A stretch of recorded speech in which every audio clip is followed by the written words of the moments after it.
కూటమి ప్రభుత్వంలో నెల్లూరు జిల్లా ప్రతిష్ట దిగజారుతోందన్నారు వెంకటగిరి వైఎస్ఆర్సీపీ ఇన్ఛార్జ్ నేదురుమల్లి రామ్ కుమార్ రెడ్డి.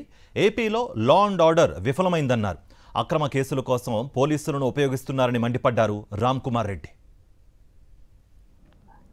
వెంకటగిరి నియోజకవర్గ ఇన్ఛార్జిగా వైఎస్ఆర్ కాంగ్రెస్ పార్టీ తరఫున ఈ నియోజకవర్గ ప్రజల అభీష్టాన్ని గుర్తించండి, మాకు చెప్పక్కర్లేదు అని అన్నప్పుడు మీకు తెలిసి చేయాలా. ప్రజల బాగోగులు గుర్తించి, అవసరాలు గుర్తించి దాని ప్రకారం చేయాలా. లా అండ్ ఆర్డర్ ఏమవుతుంది? వీడియోలు పెట్టారు, విలేకరులు కూడా చెప్తా ఉండరు, తెలియజేస్తూ ఉండరు.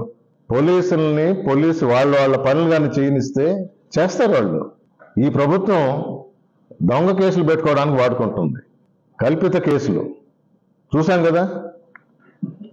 గంజాయి కేసులు, అసలు గంజాయి అరికట్టడం మానేసి దొంగ కేసులు పెడుతున్నారు, విచ్చలవిడిగా తిరుగుతున్నారు.